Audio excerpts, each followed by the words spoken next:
Okay, welcome to week 2, part 2. In week 2, part 1, we went through the 0-1 knapsack problem. In this part, we're going to take a look at making change using a certain set of coins.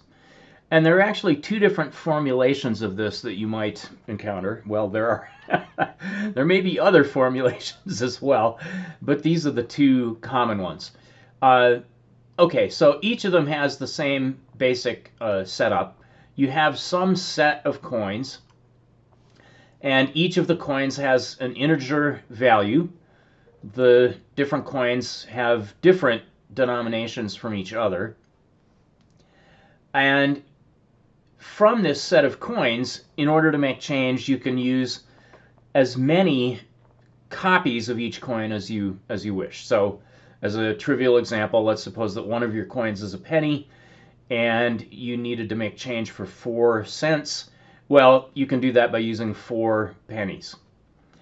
Now, the first problem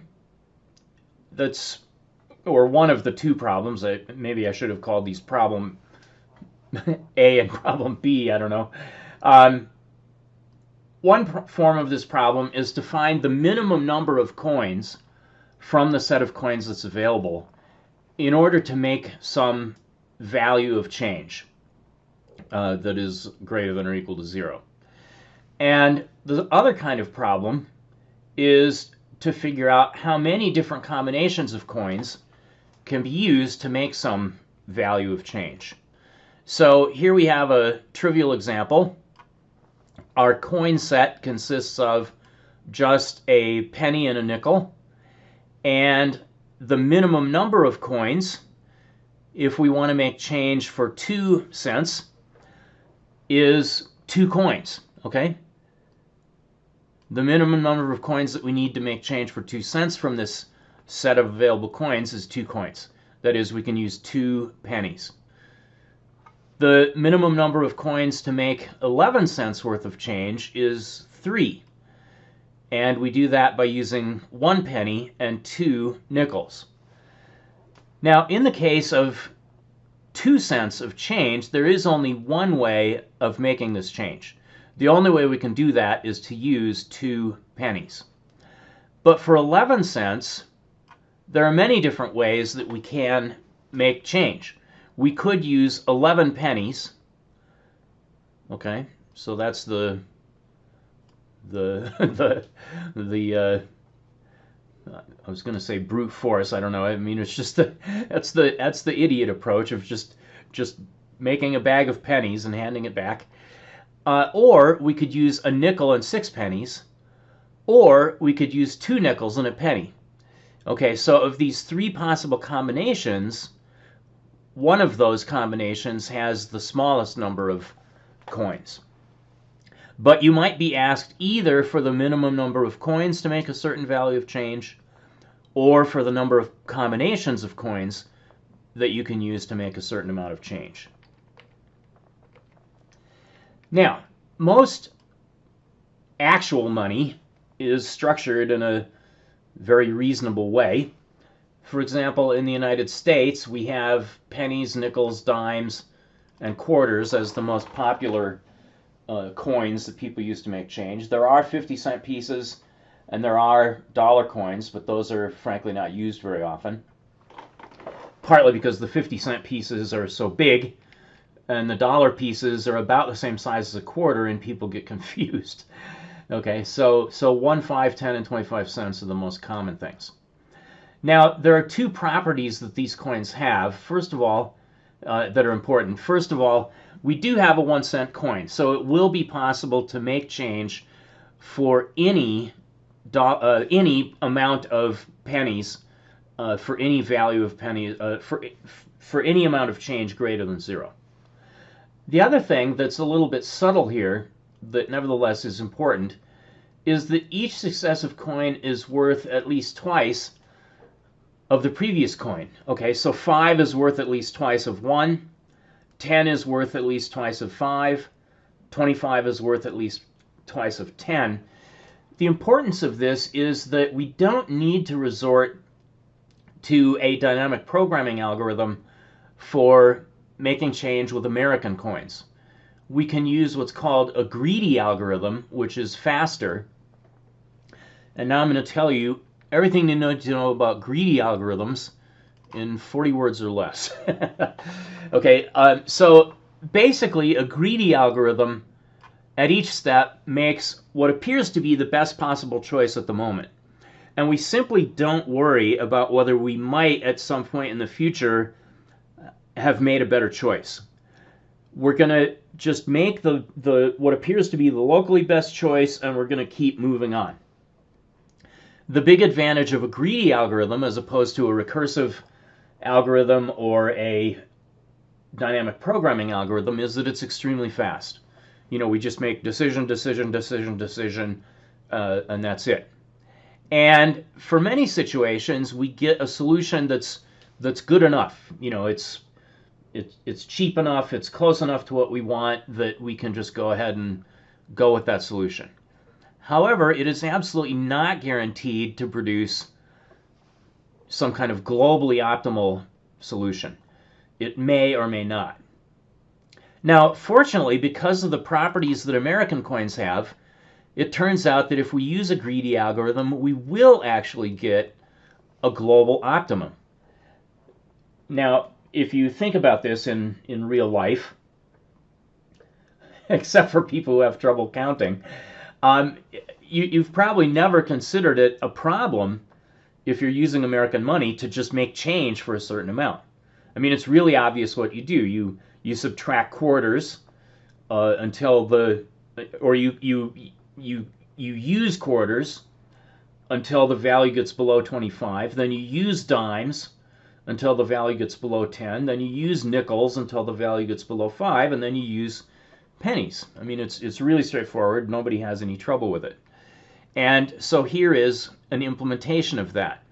We're putting in our coins in descending order of value, and in order to get the minimum number of coins to produce some value, we're going to set up a return variable that starts out at 0 because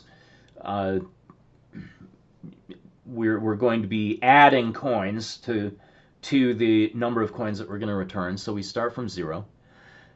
And then, for this value that we have, for each coin going in the order from quarters to dimes to nickels to pennies, we're going to compute the number of the current coin that we can use. Well, the number of the current coin that we can use is the total value divided by the current coin with the fraction part chopped off. So we're using floor division here, all right? So let's take a look at this example here where we're calling min coins with 63. Okay, so 63 divided by 25 is going to be 2 and a fraction, and we don't want the fraction part, so the number of quarters that we're going to use is going to be 2. All right, so we're going to add 2 coins to the number of coins that we're going to return. Now we need to subtract from the value the 50 cents that we get from the 2 quarters and go back up to the next coin. So the next time through we're using dimes, and we have 13 cents. Floor division gives us 1, so we add 1 dime and then subtract 10 cents. Now we're left with 7. So we use 1 nickel and add 1 nickel and drop down to...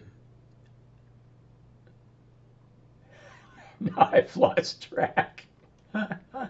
Okay, let's see. So, all right, so 63 minus 50 is 13, minus 10 is 3. Oh, my mistake. So we don't use any nickels. Oh, I'm sorry, we don't use any nickels.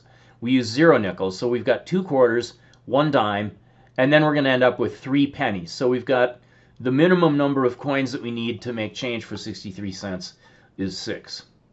And you can see that logic works for smaller values and larger values.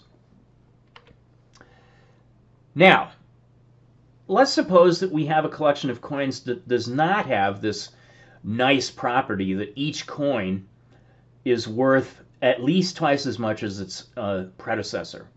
Okay, our president announces a new executive order that we're going to have an 18-cent coin for some bizarre reason. Now the greedy mechanism will not work any longer. So here are our new coins. We've got a quarter, we've got this new 18-cent piece, and we've got dimes, nickels, and pennies. When we ask what the minimum number of coins that we need for 54 cents is, using our greedy algorithm, okay, well, 54 is going to give us 2 quarters and leave us with 4 cents. So we can't use any 18-cent or 10-cent or 5-cent pieces for 4 cents. And we end up with 4 pennies, giving us a total number of coins of 5. All right, so using the greedy approach, we're computing that we need 5 coins in order to get 54 cents. But that's a wrong answer, because if we had not immediately subtracted quarters and we had been willing to wait and see what happens later, we would have discovered that the 18-cent piece only requires 3 coins to give us exactly 54 cents. Okay, so using 3 18-cent coins is going to be a smaller number of coins than using 2 quarters.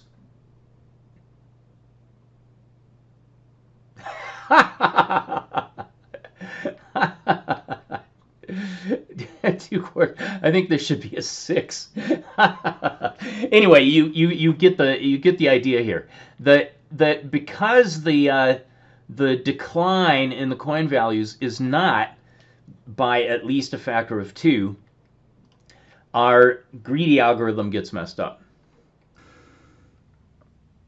Okay, so let's take a look at a recursive formulation where there is not any kind of rule about how the different values of money relate to one another. Each coin has a value. We don't know anything about the ratios between the coins or what have you. So if we got some value that's greater than 0 and we want to know the minimum number of coins that are going to be required to compute that value, then basically there are 3 situations. If the value that we're seeking is greater than the value of coin sub n, then the number of coins that we need is going to be 1 plus the number of coins that we need to compute the value v of v minus that coin value cn. Now, v minus cn may still be larger than cn, so we may end up using multiple copies of that coin value cn. On the other hand, if the value that we're looking for is exactly equal to the value of the coin cn, then clearly we just need 1 of that coin to create change, and that's the lowest value we could possibly have. On the other hand, if the value that we're seeking is less than the value of the current coin that we're considering, what we need to do is to ignore that coin and just see how many coins we need of denominations other than that particular coin. Now, in our table that implements the number of coins that we need for each possible value, we're going to store the value v plus 1 as the initial value in each slot, since that represents a number of coins that's got to be higher than the total number of coins that you actually need. In other words, let's suppose that the value you're asking for is 10 cents. You can't possibly need more than 10 coins to create 10 cents, because our one rule that we do have is that our coin values have to be integers. Okay, so we're going to deposit 11 cents into each slot as the initial value, and then we're going to see if we can find some set of coins that's smaller than that to make the appropriate amount of change. All right, so for a memoization, let's start out with this array A, and we'll have possible values for the change that we're going to make, starting from 0 and then going up one integer at a time until we get to the value v that we've been asked to create change for. And we're going to be able to build up the minimum number of coins that we need for each of these values, starting from the value 0. Now, initially, as I said, we're going to set each one of these cells to v plus 1, whatever v is, since it's not possible to require v plus 1 coins. That will give us a starting position, and we will try to reduce that value for each one of the possible values up to and including v. And then we have a fairly simple loop to go through. For each one of the coins, some CI in the collection of coins, assuming that the value of the current coin is less than or equal to the value that we're looking for, then clearly we only need one of that particular coin to make that change. So we'll set A of C sub j equal to 1. Now, let's suppose, just for gags, that just for illustration, that the coin we start with has a value of 4. That means that we're going to put a 1 into the slot A sub 4 to indicate that we only need one 4-cent coin to make change of 4 cents. Now, for J going from the next slot up to V, what we're going to do for the next slot is set that value either to the minimum of what it already is. Okay, possibly we have reduced the number of coins that we need to make change for 5 by looking at some other coins. So we'll make the new value for the sub 5 slot equal to the minimum of whatever the lowest value is that we have previously discovered, or 1 plus, okay, 1 plus the value of A sub 5 minus 4 in our specific example. Okay, so if we only need one coin to make change for 4, then we're going to need the minimum of either what's already here or one coin plus whatever the minimum number of coins is we need to make change for 1 cent. All right, and we just keep crunching our way through that loop. Then, when we have finally gone through all of the coins and all of the values from 0 up to v, so this is going to be a nested loop. It's going to be of order n times whatever v is. The final value, a sub v, is going to be the total number of coins that we need. Otherwise, typically this question is phrased in such a way that you're asked to return -1 if if there is no combination of coins that will yield that particular change. All right, so let's see this in action for a particular example.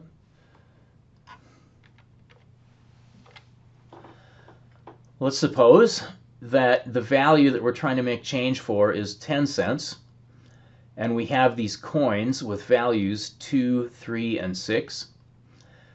Our first thing to do is to initialize all of the cells to v plus 1. So we start out with all of the cells being 11.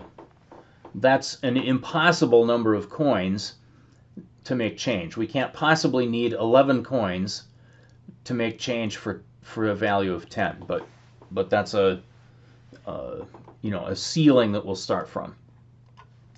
Then, okay, I've copied that initial array A that is full of 11s to the bottom here on slide 12. And now let's suppose that we are starting to loop through our coins, and our first coin, coin sub 1, is got a value of 2. Well, if the first coin has a value of 2, then clearly a sub 2, the minimum number of coins that we need to make a value of 2, is just one coin.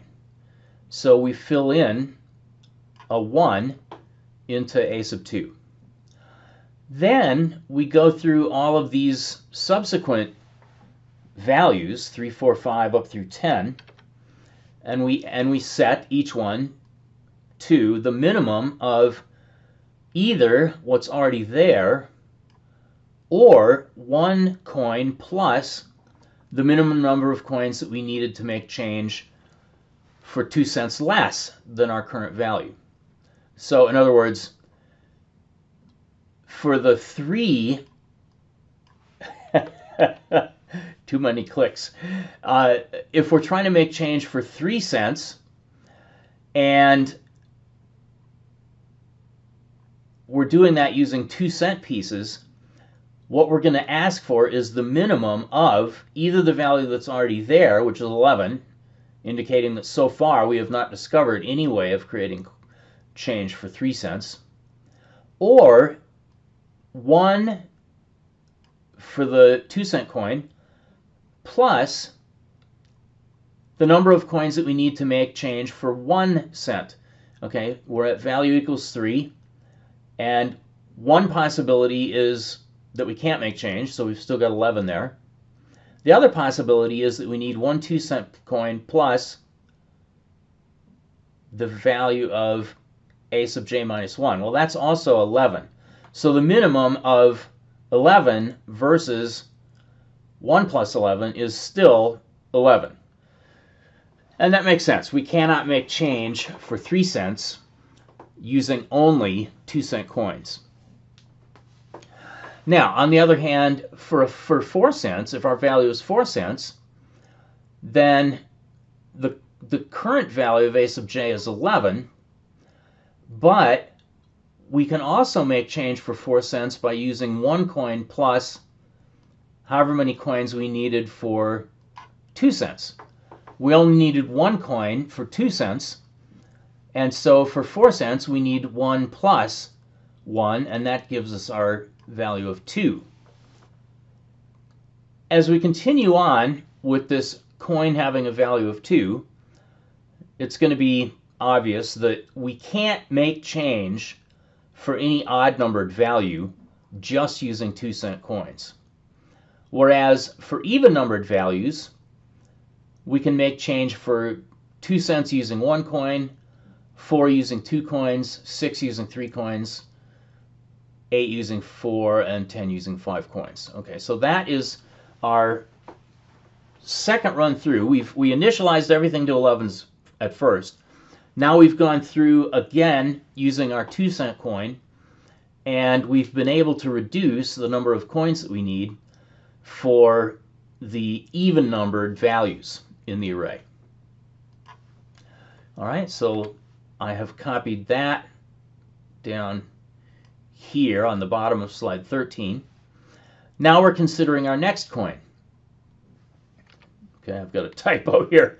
This should be coin C sub 2. Okay, so our next coin is the coin with the value of 3. That clearly means that to make change for the value 3, we only need 1 coin. So we used to have 11 in the slot for value 3, but now we only need 1 coin for the value 3. And then for all these remaining values, from 4 up to including 10, we apply our formula again. So for 4 cents, we've got the minimum of 2, which is the value we already have, or 1 plus, let's see, 4 minus 3 is 11. So we've got a choice between 2, which is a sub 4's current value, or 12. Well, clearly 2 is better, so we fill in 4 with the 2. Now for 5, we currently have 11, but we can do better than that, so we're going to get the minimum of either 11 or 1 plus, okay, 1 plus 5 minus 3 gets us down to slot 2, and that's only 1. So we only need 1 plus 1 is 2 coins now to create change for 5 cents. All right, which is clear. I mean, we need a 2-cent piece and a 3-cent piece. And we keep turning the handle here until when we get to 10, we need either 5 coins. All right, 5 coins is the value that we got just using 2-cent pieces. So we're going to get the minimum of either 5 or 1 plus a sub, well, let's see, 10 minus 3 is 7. And the value of a sub 7 that we could computed a little bit earlier in this loop is 3. All right, so we have a choice between a sub j, which is 5, or 1 plus 3.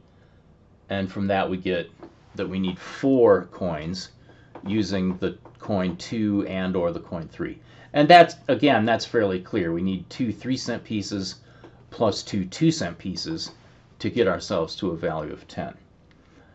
Finally, we're going to go through and consider the final coin, which has a value of 6. All right, so our coin value is 6. That means we start by setting a sub 6 equal to 1 cent. And then we turn the handle and go through these values from 7 up to including 10.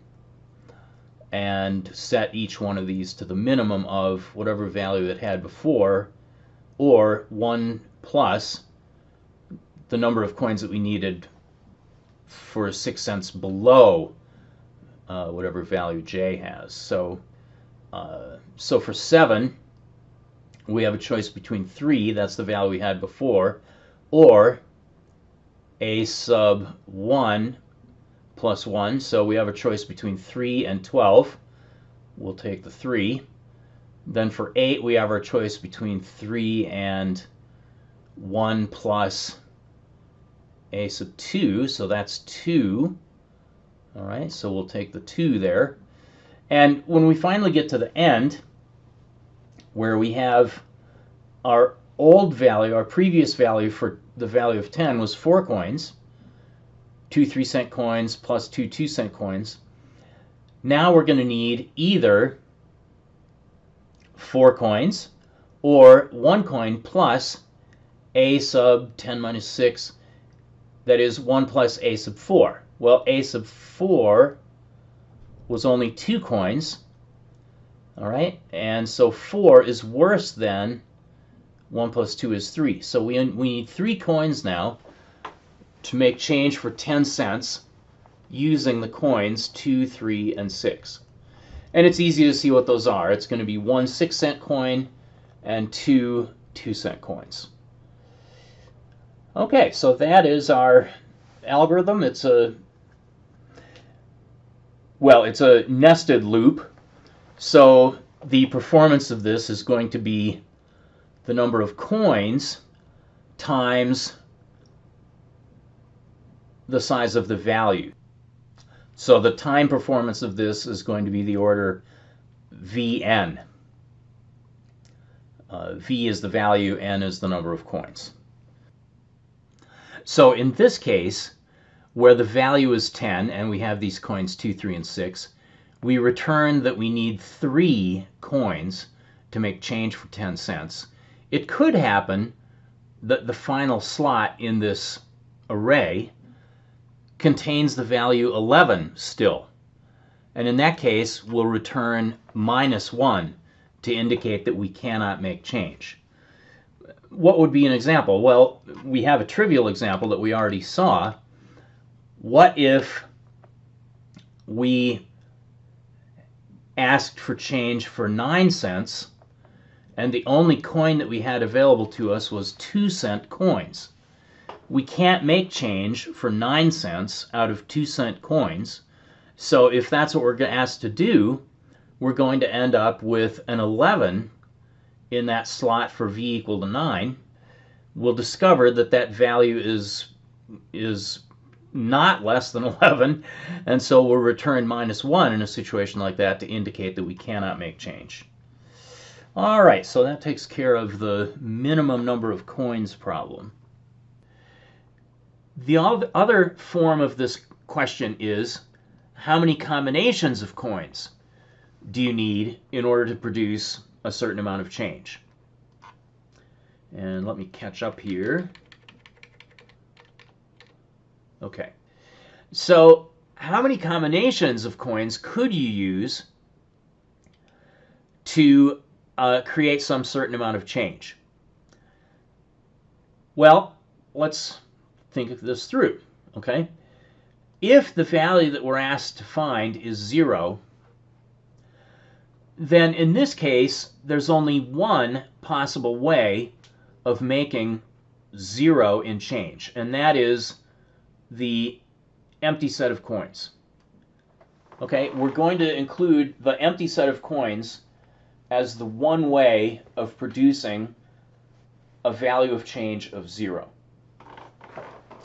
Otherwise, if the value is greater than 0, then we can split this up according to whether we do or don't use the final coin. Okay, so I was going to say clearly, which is always a dangerous thing for a professor to say. So I will refrain from saying clearly. If we consider whether we do or don't use that final coin, then the number of combinations of coins that we can use is the number of combinations that definitely do use the final coin, plus the number of combinations that definitely don't use the final coin. Right? I mean, the total number of combinations is some set, and if we simply create two subsets, where one subset is combinations that do include the final coin at least once, and the other subset is combinations that never use the final coin, then the sum of the numbers of values in those two subsets must be equal to the total number of combinations. Okay, now let's break these two sets down further so that we can get to a stopping criterion and some values that we can actually compute. All right, so first we'll consider the number of combinations that have value v and that use coin Cn. Well, the number of combinations that have value v and that use coin Cn has to be 0 if the value that we're trying to produce for change is less than that coin Cn. Which may seem a little strange, because we're saying that this is the set that do use Cn, and yet if we can't use Cn, the number of combinations that do use Cn is 0. That does make logical sense. Otherwise, let's suppose that the value that we're trying to create is greater than or equal to the value of coin Cn. Then the number of combinations is going to be the number of combinations that have the reduced value by one coin Cn. And this we also split into two subsets. All right, so the number of combinations that have the reduced value and that do use Cn, plus the number of combinations that have the reduced value and that do not use Cn. All right, so we're basically just applying this same sum again down here, but this time with a reduced value, where we're subtracting one copy of the coin Cn from the value. All right, so that blue sum there, with this or thrown in here, that's the number of combinations that do use the coin Cn. Now, as far as the number of combinations that do not use the coin Cn, well, we're going to consider the combinations that use Cn-1 as their maximum coin. Okay? If there is no coin Cn-1, that is, if the only coin that exists is the coin Cn, then there are no other coins to consider, and so the value that we can, or the number of combinations that we can use here is 0. Otherwise, if we're computing the combinations of value v that do not use Cn, that's going to be the number of combinations that use Cn minus 1 plus the number of combinations that do not use Cn minus 1. So again, this is our original two subsets, but this time considering coin Cn minus 1 as the maximum coin to consider rather than Cn, which is handled up here. Okay, well, now we have stopping criteria. We have a stopping criterion for the situation where the coin Cn has a greater value than the value of change we're trying to produce. We also have a stopping condition for the case where there's only one coin and we've already used it. Okay, so now we can actually use this to write some code, which you will have to do, and we end up with, once again, an array in essentially the same dimensions as the minimum number of coins problem. That is, we're going to have ascending values of v for our columns and the next coin to consider for our rows, and we're going to fill that in starting from just one coin. Okay, so here are our possible values, 0 through 10. 10 is the maximum that we're going to be considering in this illustration. And the rows are the next coin to consider. So if we just consider the first coin, that's a coin with a value of 2.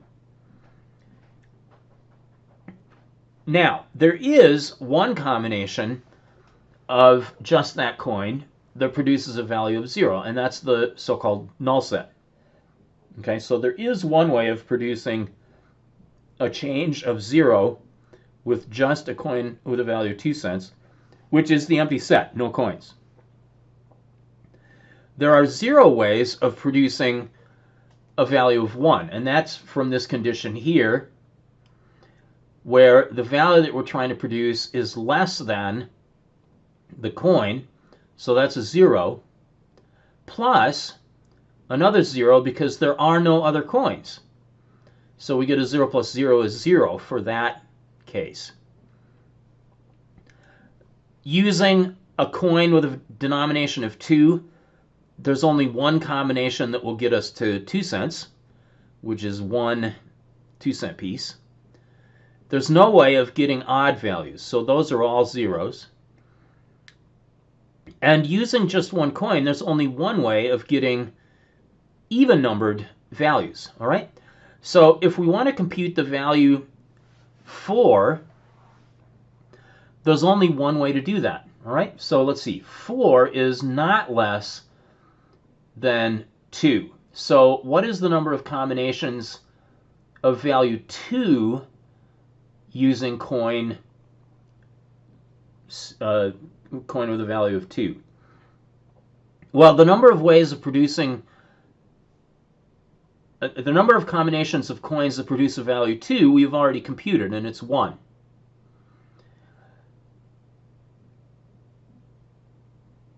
Plus the number of combinations with value 2 not using coin Cn, but that is a 0 because there is no other coin. So we get 1 plus 0 is 1.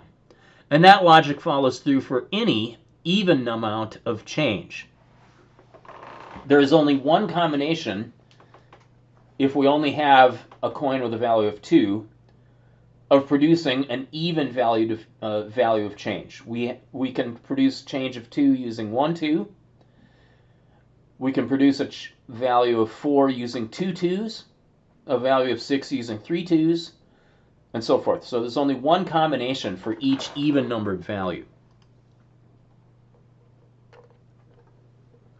Now, let's suppose that we add another coin. We add the ability to use the coin with the denomination 3?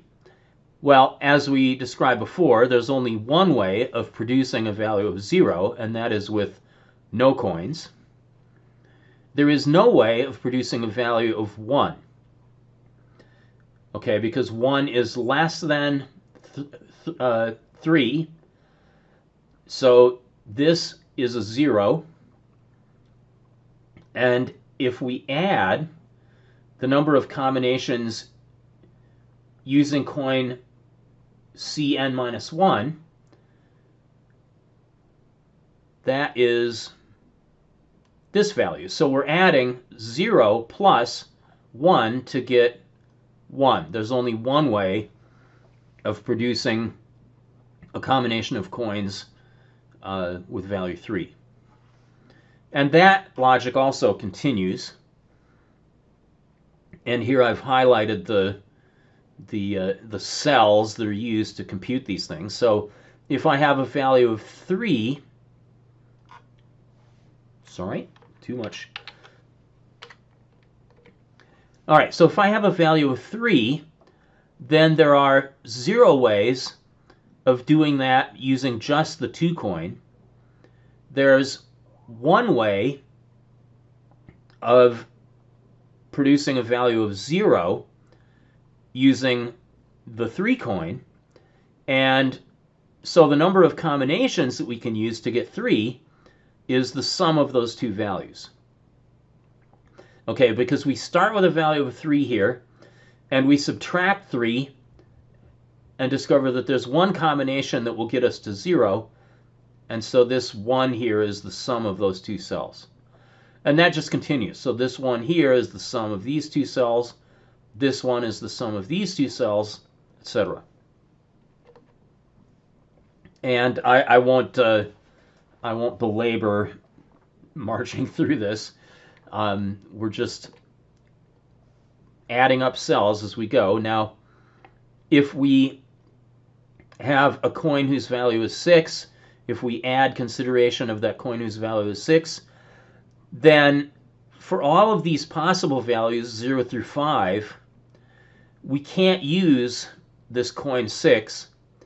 And so the number of combinations that will get us to these values is just the same number of, is just the number of combinations if we don't consider the coin of 6 at all.